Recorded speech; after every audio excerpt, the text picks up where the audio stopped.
നമസ്കാരം. ബ്ലോഗ് 360യുടെ മറ്റൊരു വീഡിയോയിലേക്ക് എല്ലാവർക്കും സ്വാഗതം. ഒറ്റൊരു ദിവസത്തെ കാഴ്ചയ്ക്കായി പോർച്ചുഗലിലെ ലിസ്ബണിലാണ് ഞാനിപ്പോൾ എത്തിയിട്ടുള്ളത്. പോർച്ചുഗലിലെ തന്നെ അൽഗാർവെ എന്ന സ്ഥലത്തു നിന്നും ഏകദേശം 5 മണിക്കൂർ ബസ് യാത്ര ചെയ്താണ് ഇവിടെ എത്തിയിട്ടുള്ളത്. അൽഗാർവയിലെ കാഴ്ചകളെ കുറിച്ചുള്ള വീഡിയോസിന്റെ ലിങ്ക് ഞാൻ താഴെ കൊടുക്കാം. പോർച്ചുഗലിലെ തന്നെ ഏറ്റവും വലിയ സ്ക്വയറായ ഏറ്റവും കൂടുതൽ ആളുകൾ സന്ദർശിക്കുന്നതുമായ പ്രൊക്കാഡോ ഡി കൊമേഴ്സിയോ, അതായത് ദ സ്ക്വയർ ഓഫ് കൊമേഴ്സ് എന്നറിയപ്പെടുന്ന സ്ഥലത്താണ് ഇപ്പോൾ ഉള്ളത്. 2023 ഫെബ്രുവരി മാസത്തിലാണ് ഞാൻ ഇവിടെ എത്തുന്നത്. ഫെബ്രുവരി മാസമാണെങ്കിലും അധികം തണുപ്പൊന്നും ഇല്ല. അതുകൊണ്ട് തന്നെ രാവിലെ ആണെങ്കിലും ഒത്തിരി പേർ ഇവിടെ എത്തിയിട്ടുണ്ട്. യൂറോപ്പിലെ പതിവ് കാഴ്ചയായ ഇങ്ങനെയുള്ള സ്ഥലങ്ങളിൽ ഏതെങ്കിലും ഒരു കലാകാരന്മാരൊക്കെ അവരുടെ കഴിവ് ഇവിടെ വന്ന് പ്രകടിപ്പിക്കാറുണ്ട്. ഇവിടെ ഒരു ലേഡി ഇപ്പോൾ പാടിക്കൊണ്ടിരിക്കുകയാണ്.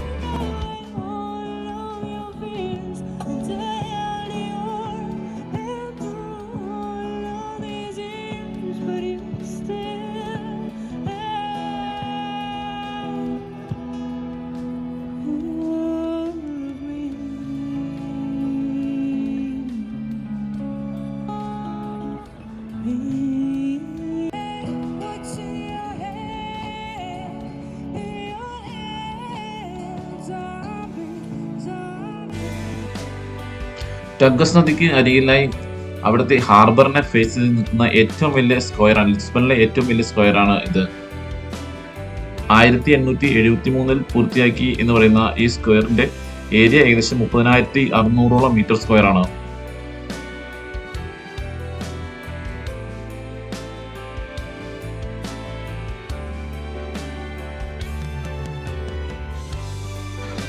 ഇവിടെ ഒരു സ്റ്റാച്യു കാണാം. 1750 മുതൽ 1777 വരെ പോർച്ചുഗൽ ഭരിച്ചിരുന്ന കിങ് ജോസഫ് ഒന്നാം കുതിരപ്പുറത്ത് പാമ്പുകളേക്ക് ചവിട്ടി മരിച്ചുകൊണ്ട് പോകുന്ന ഒരു സ്റ്റാച്യു ആണ് ഇവിടെ കൊടുത്തിരിക്കുന്നത്. രാവിലെ ആണെങ്കിലും ഇവിടെ അത്യാവശ്യം തിരക്കുണ്ട്. നിരവധി രാജ്യങ്ങളിൽ നിന്നും നിരവധി ആളുകൾ ഇവിടെ വന്ന് വീഡിയോസും ഫോട്ടോസും അതുപോലെ തന്നെ ഇവിടെ റെസ്റ്റ് ചെയ്യുന്നൊക്കെ ഉണ്ട്.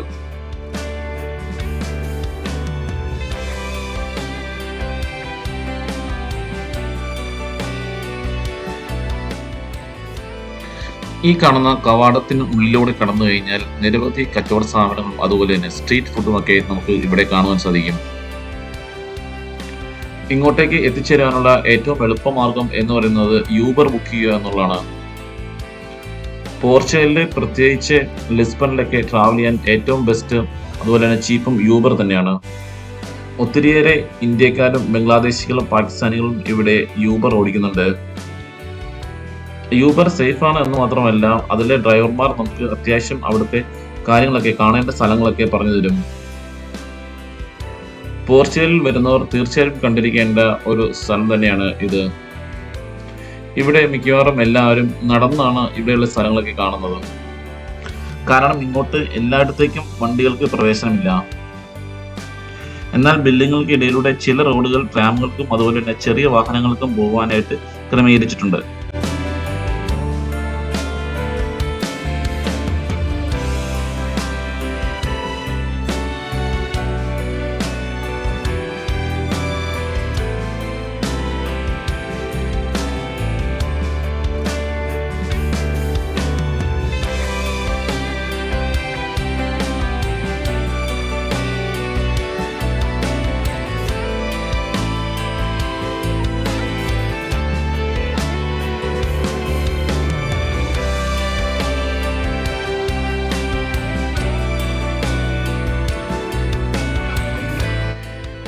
ഈ ബിൽഡിങ്ങുകൾക്ക് ഇടയിലൂടെ ട്രാം പോകുന്ന ട്രാക്ക് നമുക്ക് ഇവിടെ കാണാൻ പറ്റും. പുരാതന കാലം മുതലുള്ള മരത്തടികൾ നിർമ്മിച്ച ട്രാമുകൾ ഇപ്പോഴും ഇവിടെ യൂസ് ചെയ്യുന്നുണ്ട്.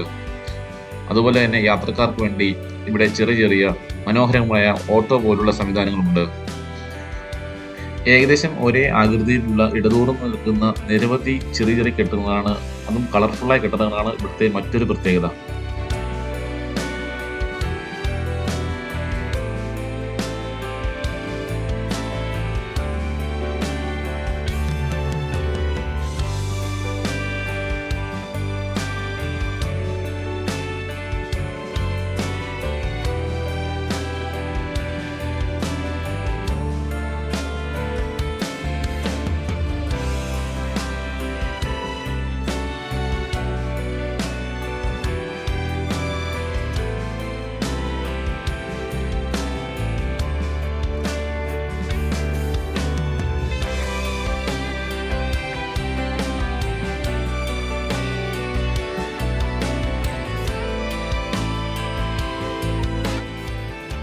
ഇതാണ് ലിസ്ബണിന്റെ പുരാതനമായ തടി കൊണ്ടുള്ള ട്രാം.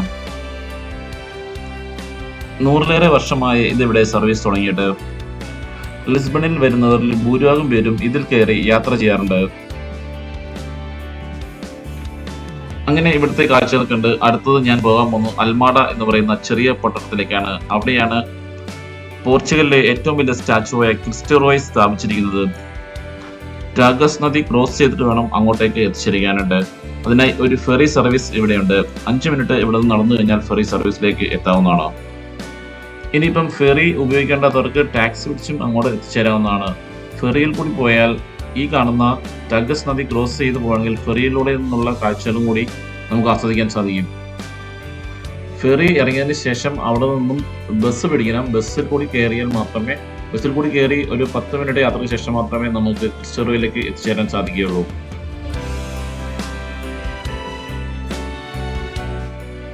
അത്യാവശ്യം വലിയ ഒരു ബോട്ട് തന്നെയാണിത്. ബോട്ട് ഇപ്പോൾ ലിസ്ബൺ സിറ്റി വിട്ട് ടാഗസ് നദി ക്രോസ് ചെയ്ത് നേരെ അൽമാഡയിലേക്ക് എത്തുകയാണ്.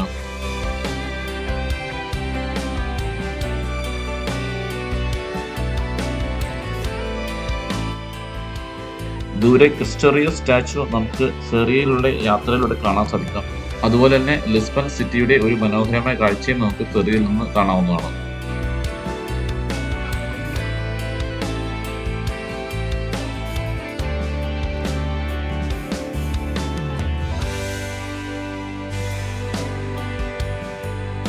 ടാഗസ് നദിക്ക് അരികിലായി 25th ഡേ ഏപ്രിൽ എന്ന് പറയുന്ന ഈ ബ്രിഡ്ജിനോട് ചേർന്ന് ലിസ്ബൺ സിറ്റിയെ നോക്കി നിൽക്കുകയാണ് കൂറ്റനായ ഈ സ്റ്റാച്ചു.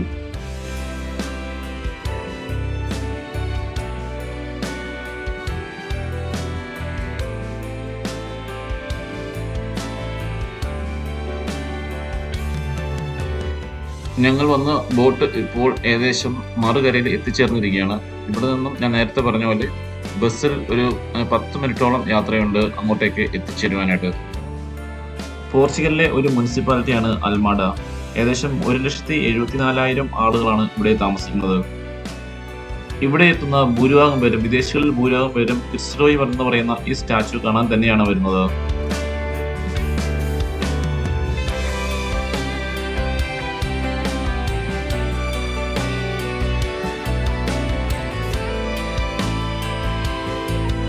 അങ്ങനെ ബസ് ഇപ്പോൾ ഈ സ്റ്റാച്ചു സ്ഥിതി ചെയ്യുന്ന ഗേറ്റിന് മുൻപിൽ എത്തിയിരിക്കുകയാണ്. ഇതിന്റെ അകത്തേക്കുള്ള പ്രവേശനം തികച്ചും സൗജന്യമാണെങ്കിലും ഈ സ്റ്റാച്ചുവിന്റെ മുകളിലേക്ക് പോയി മുകളിൽ നിന്നുള്ള കാഴ്ചകൾ കാണണമെങ്കിൽ ക്യൂ നിന്ന് അവിടെ നിന്ന് ടിക്കറ്റ് എടുക്കണം.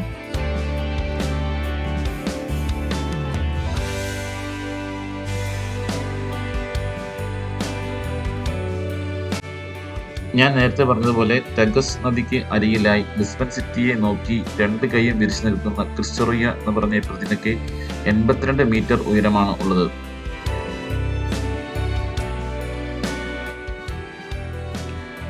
ബ്രസീലിലെ റിയോ ഡി ജനീറോയിൽ ഉള്ള ക്രൈസ്റ്റ് ദ റെഡീമർ എന്ന പ്രതിമയിൽ നിന്ന് പ്രചോദനം ഉൾക്കൊണ്ട് 1959 മെയ് 17 ഇത് ഇവിടെ നിർമ്മിച്ചത്. 2ാം ലോക മഹായുദ്ധകാലത്ത് പോർച്ചുഗലിന് യാതൊരു അപകടവും കൂടാതെ കാത്തുരക്ഷിച്ച നന്ദി സൂചകമായിട്ടാണ് ഈ പ്രതിമ ഇവിടെ സ്ഥാപിച്ചത്.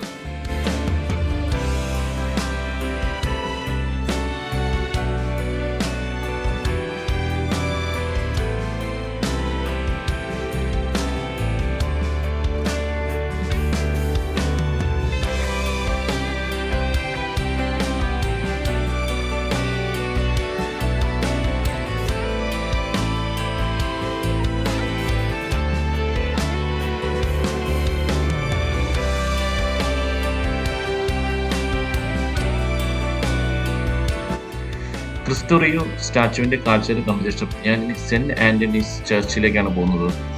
അതിനായി നേരത്തെ ടാഗസ് റിവറിന് കുറുകെയുള്ള ആ പാലത്തിൽ കൂടി, ഞാൻ നേരത്തെ പറഞ്ഞ ആ പാലത്തിൽ കൂടിയാണ് ഇപ്പോൾ പോയിക്കൊണ്ടിരിക്കുന്നത്. 2000 മീറ്ററിലധികം നീളമുള്ള ഈ പാലം ഓപ്പൺ ചെയ്തത് 1966-ലാണ്.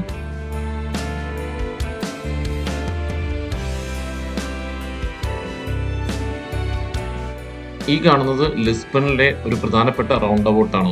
1750കളിൽ ലിസ്ബണിലെ ഗവർണറായിരുന്ന മാർക്വസ് ടി പോംബാലിന്റെ ഒരു സ്റ്റാച്ചു ആണ് ആ കാണുന്നത്. ഇനി ലിസ്ബൺ സിറ്റിയിലെ കുറച്ച് കാഴ്ചകൾ കാണാം.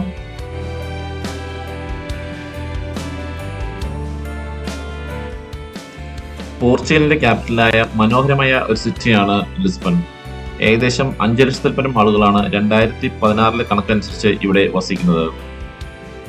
യൂറോപ്പിന്റെ വെസ്റ്റേൺ കോസ്റ്റിന്റെ ഒരു ഭാഗമായ ഈ സിറ്റി സ്ഥിതി ചെയ്യുന്നത് അറ്റ്ലാന്റിക് ഓഷ്യന്റെ അരികത്താണ്. പോകുന്ന വഴിക്ക് റോഡിന്റെ ഇരുവശങ്ങളിലുമായി മരങ്ങളിൽ ഒത്തിരിയേറെ ഹാർട്ട് ഷേപ്പിലുള്ള ലൈറ്റ്സ് തൂക്കിയിട്ടിരിക്കുന്നത് കാണാമായിരുന്നു. ക്രിസ്മസ് കാലത്ത് ഡെക്കറേഷന്റെ ഭാഗമായിട്ടുള്ളതാണ് ഈ കാണുന്നതെല്ലാം. ആ സമയത്ത് മാത്രമേ ഇത് ഓൺ ചെയ്യത്തുള്ളൂ. ചരിത്രത്തിലേക്ക് നോക്കുകയാണെങ്കിൽ വാസ്കോ ഡ ഗാമയുടെയും ഇപ്പോഴത്തെ കാര്യം പറയുകയാണെങ്കിൽ ക്രിസ്ത്യാനോ റൊണാൾഡോയും നാടായ പോർച്ചുഗൽ സന്ദർശിക്കാൻ ഏറ്റവും ബെസ്റ്റ് സമയം സെപ്റ്റംബർ ഒക്ടോബറും അതുപോലെ തന്നെ മാർച്ച് ഏപ്രിൽ മെയ് എന്നീ സമയങ്ങളിലാണ്. പൊതുവെ ഇവിടെ പോർച്ചുഗീസ് ലാംഗ്വേജ് ആണ് യൂസ് ചെയ്യുന്നതെങ്കിലും ഇംഗ്ലീഷും അതുപോലെ തന്നെ പരക്കെ യൂസ് ചെയ്യപ്പെടുന്നു. ഇവിടുത്തെ കറൻസി എന്ന് പറയുന്നത് യൂറോ തന്നെയാണ്. പോർച്ചുഗീസ് കാണാൻ വരുന്നവർ സാധാരണയായി ലിസ്ബനും പിന്നെ അതുപോലെ പോർട്ടോയും കണ്ട് മടങ്ങുകയാണ് പതിവ്. എന്നാൽ ഇവിടുത്തെ മറ്റൊരു മനോഹരമായ ഒരു സ്ഥലം എന്ന് പറയുന്നത് അൽഗാർവെ റീജിയനാണ്. അവിടുത്തെ കേവുകളൊക്കെ ലോകപ്രശസ്തമാണ്. അതുകൊണ്ട് പോർച്ചുഗൽ കാണാൻ വരുന്നവർ തീർച്ചയായിട്ടും ലിസ്ബനും പോർട്ടോയോടൊപ്പം അൽഗാർവെ എന്ന റീജിയനും കൂടി കണ്ടിരിക്കേണ്ടതാണ്. അങ്ങനെ ടാക്സിയിൽ കുറച്ചു സമയത്തെ യാത്ര ശേഷം ഞാനിപ്പോൾ സെന്റ് ആന്റണീസ് ചർച്ചിന്റെ പരിസരത്ത് എത്തിയിരിക്കുകയാണ്. ഈ കാണുന്നതാണ് സെന്റ് ആന്റണീസ് ചർച്ച്. വിശുദ്ധ അന്തോണീസ് പുണ്യാളന്റെ ചെറിയൊരു രൂപം ഈ ചർച്ചിന്റെ ഫ്രണ്ടിൽ തന്നെ വെച്ചിട്ടുണ്ട്. 1195 ഓഗസ്റ്റ് മാസത്തിലാണ് ഫെർണാണ്ടോ എന്ന മാമോദിസ പേരിലുള്ള സെയിന്റ് ആന്റണി ജനിക്കുന്നത്. എറണാകുളത്തെ കലൂരിലുള്ള സെയിന്റ് ആന്റണീസ് ചർച്ച് ഒരു പ്രമുഖ തീർത്ഥാടന കേന്ദ്രമാണ്. ലോകത്തിലുള്ള നിരവധി വിശ്വാസികളാണ് ഈ ചർച്ച് കാണുന്നതിനായിട്ട് ഇങ്ങോട്ടേക്ക് എത്തുന്നത്. ഇനി ചർച്ചിന്റെ അർത്ഥ കാഴ്ചകളിലേക്ക് ഒന്ന് നോക്കാം.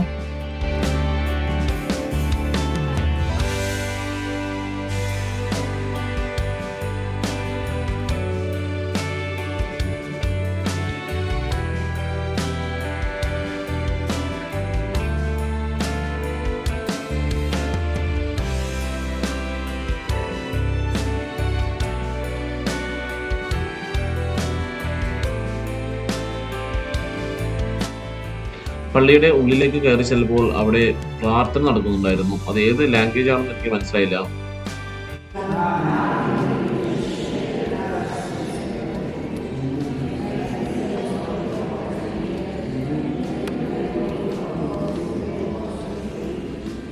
Santa Maria, Mãe de Deus, rogai por nós pecadores, agora e na hora da വിശുദ്ധ അന്തോനീസ് ജനിച്ചത് പോർച്ചുഗലിലെ ലിസ്ബനാണെങ്കിലും അദ്ദേഹം മരണപ്പെട്ടത് ഇറ്റലിയിൽ വെച്ചായിരുന്നു. 1231 ജൂൺ മാസം 11 തന്റെ 35-ാമത്തെ വയസ്സിൽ ഇറ്റലിയിലെ പാദുവയിൽ വെച്ചായിരുന്നു അദ്ദേഹം മരണപ്പെട്ടത്.